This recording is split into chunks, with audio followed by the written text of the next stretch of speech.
Hello दोस्तों, मैं Lalan Kumar how to crack में आपका स्वागत है।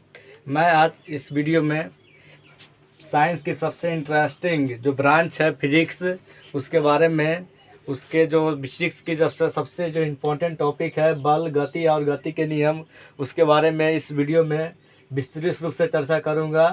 और बल और गति के नियम है, जिसके जितने भी इम्पोर्टेंट और अच्छे जो पॉइंट हैं उसके बारे में चर्चा करूँगा।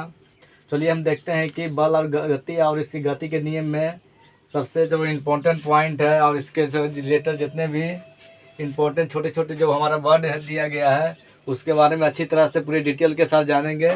तो चलिए स्टार्ट करते हैं सबसे पहले बल से। बल बल क्या होता है? सबसे पहले जो हमारा बल, गति और गति के नियम जो चैप्टर है उसमें सबसे पहले जो हमारा कोई जो तथ्य आता है, फैक्टर आता है, वो हमारा फोर्स का आता है, बल का आता है। तो इसमें हमें बताना है कि ये जो बल होता है जो क्या होता है एक्चुअली रूप से। तो देखिए बल क्या होता है, फिजिक्स में अगर पढ़ने जा रहे हैं तो आपको सबसे पहले, अगर आप बल, गति और गति के नियम पढ़ रहे हैं तो सबसे पहले आपको बल को जानना बहुत ज़रूरी है, जिसे इंग्लिश में कहते हैं फोर्स। तो फोर्स क्या होता है? फोर्स वह बाह्य भौतिक कारक होता है जो किसी भी वस्तु की स्थिति को परिवर्तन करता है या करने की कोशिश करता है या चेष्टा करता है, उसे ही हम बल कहते हैं। जैसे आप देख सकते हैं बल क्या है, तो बल वह भौतिक कारक है। बल क्या? वह भौतिक कारक है जो किसी वस्तु की स्थिति में परिवर्तन लाता है या किसी वस्तु की स्थिति में परिवर्तन लाने की कोशिश करता है। तो उस चीज़ को हम क्या कहेंगे? बल लगेगा, बल कहेंगे।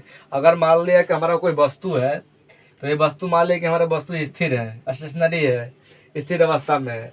अगर इस पर से कोई बाहर से अगर कोई बल लगता है बाहर से, तो इस बल के कारण अगर ये वस्तु की स्थिति में परिवर्तन हो जाता है, यहाँ ये वस्तु आ जाता है, तो इस स्थिति की कंडीशन में जो एक बार जो फैक्टर अप्लाई हुआ इस बॉडी पर, उसे ही हम क्या कहेंगे? उससे हम बल कहेंगे। क्योंकि इस बल के कारण क्या हुआ कि ये वस्तु डिस्प्लेस्ड होकर यहाँ से यहाँ चला है विस्थापित होकर, तो इसे बल कहे।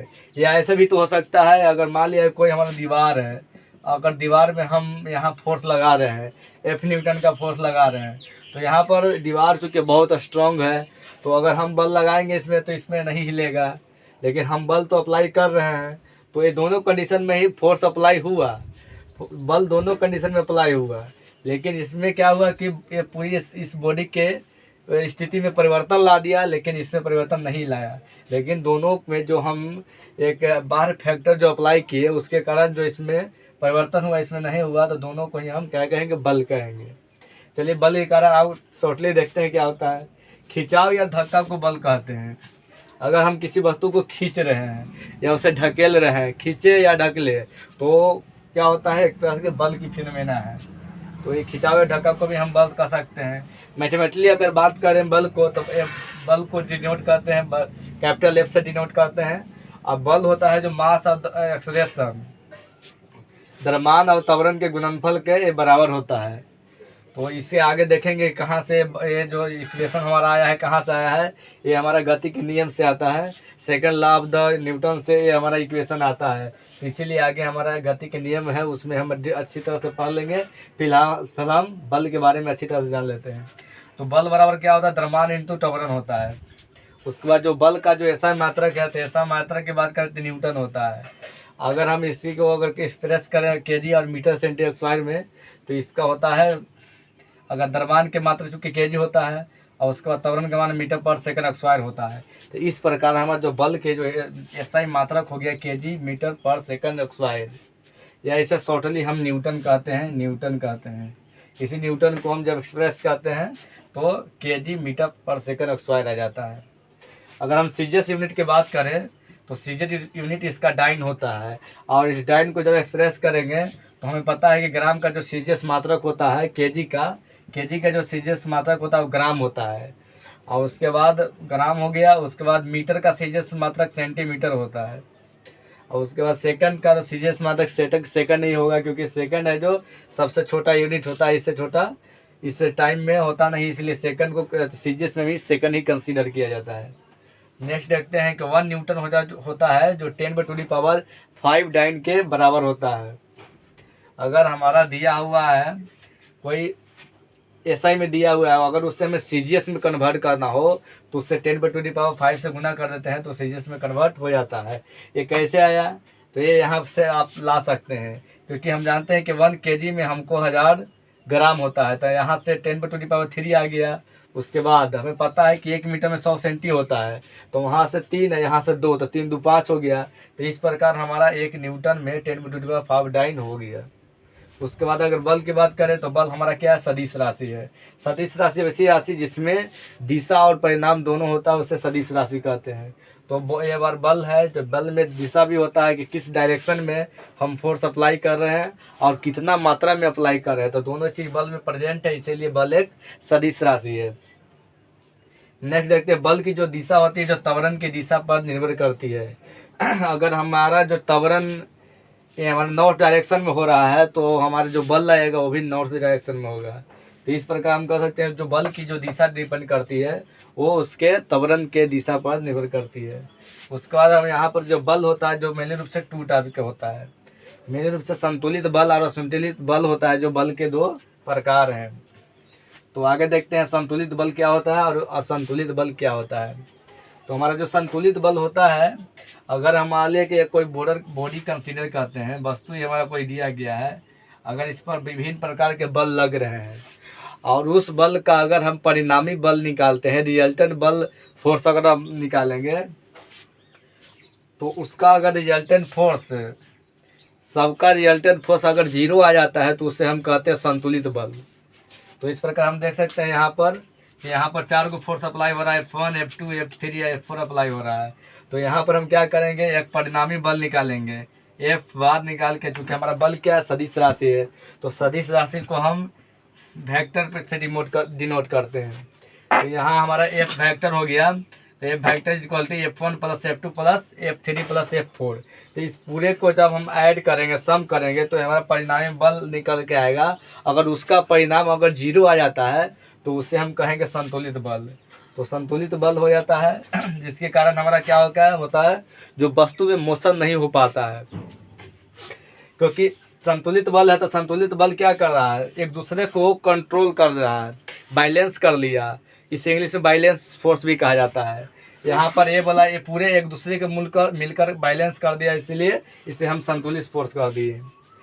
अगर तो इस प्रकार हम इसका डेफिनेशन बोल सकते हैं कि संतुलित बल ऐसा बल होता है जिस पर जो बॉडी पर जो जितना भी फोर्स लग रहा है उस सब का परिणामी बल शून्य होता है। वो टोटल जो बल का जो योग होता है उस सब का जो परिणाम आता है अगर शून्य होगा, कोई भी उसमें मोशन नहीं हो, फोर्स लग रहा है लेकिन वो स्टेशनरी का स्टेशनरी है, तो उस तरह के जो बल को हम कहते हैं संतुलित बल कहते हैं। एक होता है असंतुलित बल। कुछ ऐसा भी कंडीशन आएगा जिसमें किसी बॉडी पर फोर्स तो लगेगा लेकिन वो एक दूसरे को बैलेंस नहीं कर पाएगा, तो इसीलिए इसको कहते हैं अनबैलेंस फोर्स कहा जाता है, असंतुलित बल। यहाँ पर मान लें कि F1 F2 3 F4 लग रहा है, लेकिन एक दूसरे को का जब इसका हम सम निकाले, रिजल्टेंट फोर्स निकाले F1 F2 F3 F4 करके, तो ये 0 के बराबर नहीं आया। इसका मतलब है कि ये जो एक दूसरे को संतुलित बैलेंस नहीं कर पा रहा है। तो जब एक दूसरे को बैलेंस नहीं कर पाएगा तो इस वस्तु में क्या होगा, मोशन होगा। ये स्थिर अवस्था में नहीं रह पाएगा, ये रह पाएगा क्योंकि इसका परिणामी बल 0 है, लेकिन इसका परिणामी बल 0 नहीं हुआ, 0 के नहीं बराबर हुआ। तो इस कंडीशन में यह असंतुलित बल होगा, इसे अनबैलेंस फोर्स कहा जाता है। और इस बल के कारण इस वस्तु की स्थिति में परिवर्तन भी होगा, मोशन भी हो सकता है क्योंकि इसके पोजीशन में चेंज हुआ है। तो इस प्रकार हम देख सकते हैं कि बल में इतने सारे पॉइंट हमने जाने। बर क्या, बरबती कारक है, खिंचाव धक्का है, उसके बाद ऐसा यूनिट, सीजीएस यूनिट, उसके बारे में इसके दिशा और उसके टाइप के बारे में हम बल के बारे में देख लिए। अब आगे हम देखते हैं बल से ही रिलेटेड है संवेग, क्योंकि अगर हम बल पढ़ रहे हैं तो इसमें छोटे छोटे पॉइंट हमको क्लियर होना चाहिए, क्योंकि आगे फिर हमें पढ़ना है, बल के नियम पढ़ना है, उसके बाद समय संरक्षण सिद्धांत पढ़ना है। तो ये सारी छोटी छोटी पॉइंट हमें क्लियर होनी चाहिए, क्योंकि ये समय हमेशा उसके एप्लीकेशन में काम आता है। तो चलिए देखते हैं संवेग क्या होता है। ये हमें संवेग जिसे कहते हैं, मोमेंटम जिसे कहा जाता है, इसे पी से डिनोट भी किया जाता है। तो संवेग होता है, संवेग बराबर द्रव्यमान गुने वेग होता है। किसी भी वस्तु के द्रव्यमान, उसके मास और उसके जो वेलोसिटी वेग है, उसको अगर गुणनफल कर दिया जाए, दोनों के गुना कर दिया जाए, तो हमें उसका संवेग निकल जाता है। तो इस प्रकार हम देख सकते हैं संवेग को पी से डिनोट करते हैं, मास m हो गया, v वेलोसिटी हो गया, तो p बराबर mv हो गया, ये हमारा संवेग हो गया। अगर हम बात करें इसकी मात्रक का, तो मात्रक क्या हो जाएगा, ये हमारा मास की मात्रक क्या होता है, द्रव्यमान की मात्रक kg होता है। अगर वेग की मात्रक की बात करें तो मीटर पर सेकंड होता है। तो इस प्रकार जो हमारा संवेग होता है उसका मात्रक kg मीटर पर सेकंड हो जाएगा। ये संवेग है जो भी हमारा सदिश राशि है, और फोर्स भी हमारा सदिश राशि है। उसका संवेग की जो दिशा होती है, जो वेग की दिशा के समानुपाती होता है। हमारा अगर संवेग है उसकी दिशा ज्ञात करना हो तो हमें वेग की दिशा के अकॉर्डिंग ही होगा। अगर हमारा संवेग की दिशा नॉर्थ में है तो इसका मतलब कि वेग भी हमारा नॉर्थ में लग रहा है। ऐसे तो वेग अगर हमारा नॉर्थ में है तब हमारा संवेग नॉर्थ में होगा, क्योंकि वेग की दिशा पर डिपेंड करता है संवेग की दिशा। अब उसके बाद ये हमारा संवेग हो गया क्लियर।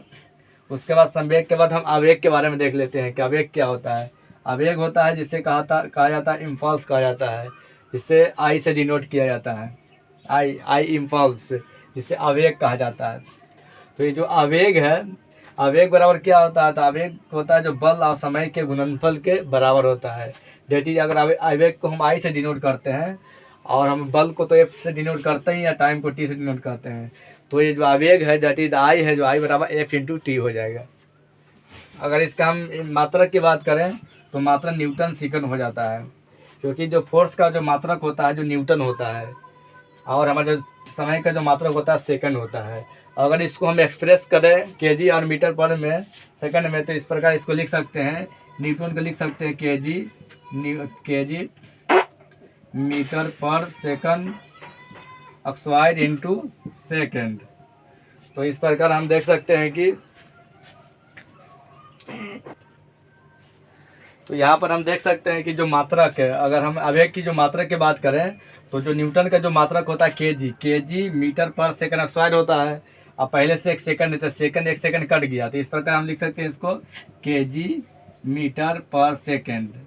तो हम देख सकते हैं कि जो संवेग का जो मात्रक है जो केजी मीटर पर सेकंड है, आवेग का जो मात्रक है जो केजी मीटर पर सेकंड है।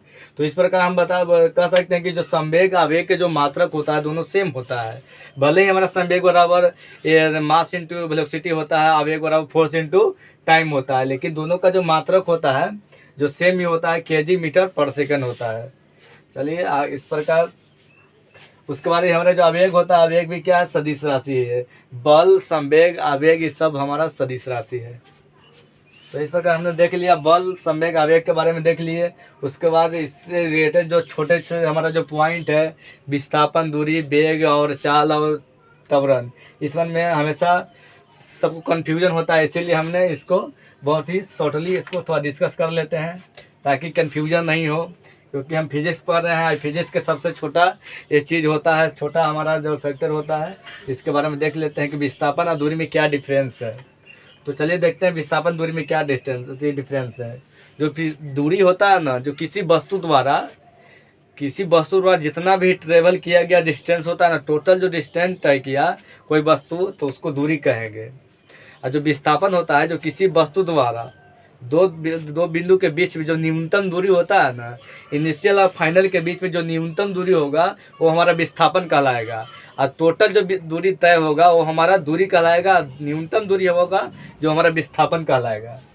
तो इस प्रकार हम देख सकते हैं कि मान लिया कि कोई वस्तु है जो पॉइंट ए पर है, कोई वस्तु को हम कंसीडर कर लिए कि इस पॉइंट ए पर है, और इस पॉइंट से वो वस्तु यहाँ से बी पर मूव किया और वो बी से मूव करके वो सी पर चला गया। तो इस प्रकार इस कंडीशन में इस ट्रेवलिंग के दौरान हमारा इसका जो टोटल डिस्टेंस होगा, जो दूरी की बात करते हैं, तो इसका जो दूरी हो जाएगा A B plus B C हो गया, क्योंकि दूरी का डिफिनेशन है कि किसी वस्तु द्वारा तय की गई टोटल जो कुल दूरी होता है उसको हम दूरी कहते हैं। कुल जो ट्रेवलिंग जितना भी यात्रा तय होता है उस सबको दूरी कहेंगे। तो इस प्रकार A B plus B C क्या हो जाएगा, दूरी हो जाएगा। अगर हम विस्थापन की बात करेंगे तो विस्थापन जो होता है जो दो बिंदु इनिशियल और फाइनल के बीच में जो न्यूनतम दूरी होता है ना, उसे विस्थापन कहा जाता है। तो हम यहाँ देख सकते हैं कि ए और बी और सी से होते हुए कोई वस्तु जाता है, तो ये दोनों ए और इनिशियल और सी है द फाइनल है, तो ये दोनों के जो बीच की जो न्यूनतम दूरी हो जाएगा इसका जो कर्म हो जाएगा। तो इस प्रकार इस ट्रेवलिंग के दौरान इसका जो विस्थापन जो हो जाएगा ये हमारा ए से सी हो जाएगा, ए सी हो जाएगा। तो चलिए हमने इसमें देख लिए कि विस्थापन और दूरी में क्या डिफरेंस है। उसके बाद हम देखते हैं वेग और चाल में क्या डिफरेंस है। तो जो हमारा जो चाल होता है ना, जो किसी भी वस्तु द्वारा तय की दूरी, किसी भी वस्तु द्वारा इकाई समय में तय की दूरी को चाल कहते हैं। ये dt, जो dt जो हमारा नीचे चले गया उसको हम कहते हैं इकाई कहा जाता है। जो इकाई समय में जो हमारा दूरी तय होगा उसे ही हम क्या कहते हैं, चाल कहते हैं। लेकिन अगर हम वेग का बात करते हैं तो इकाई समय में तय की गई विस्थापन को हम वेग कहा जाता है। या इसको ऐसे भी डिफाइन कर सकते हैं कि दूरी में परिवर्तन की दर को चाल कहा जाता है और विस्थापन में परिवर्तन की दर को वेग कहा जाता है। बस एक लाइन का है, दूरी में परिवर्तन की दर हमारा चाल हो जाएगा, वेग में परिवर्तन की विस्थापन में परिवर्तन की दर हमारा वेग हो जाएगा। इस प्रकार हमारा विस्थापन और दूरी, उसके बाद वेग और चाल भी कंप्लीट होगी। अब हम देखते हैं त्वरण और मंदन क्या होता है।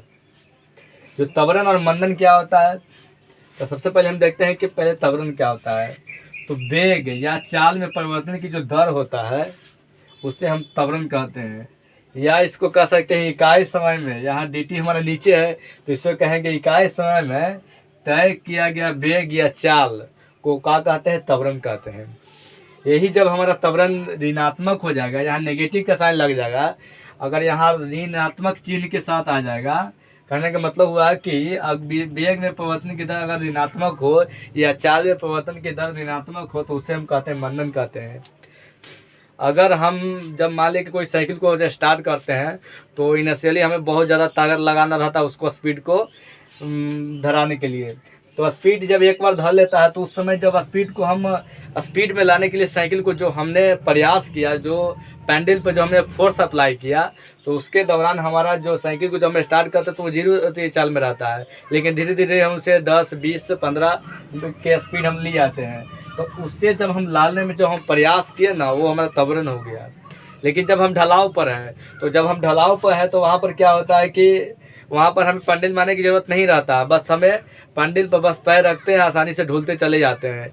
या हम उसे ब्रेक भी थोड़ा लगाते हैं ताकि कहीं ज़्यादा दूर ना चला जाए, या मान लीजिए वहाँ मोड़ रहेगा तो अब हम ब्रेक लगाते हुए जाते हैं ताकि हमारा मोशन ब्रेक होते जाए, टूटता जाए। तो उस कंडीशन में हम क्या चाहते हैं कि हमारा मोशन डिस्ट्रॉय हो, नष्ट होते जाए, थोड़ा मोशन हमारा धीरे होता जाए। तो उस कंडीशन जो हम ब्रेक लगाते हैं ना, जो अपने वेलोसिटी को कम करते हैं, वही हमारा क्या होता है, ऋणात्मक त्वरण हो जाता है। क्योंकि हमने अपने मोशन को बढ़ाना नहीं चाह रहे हैं, हम मोशन को घटाना चाह रहे हैं।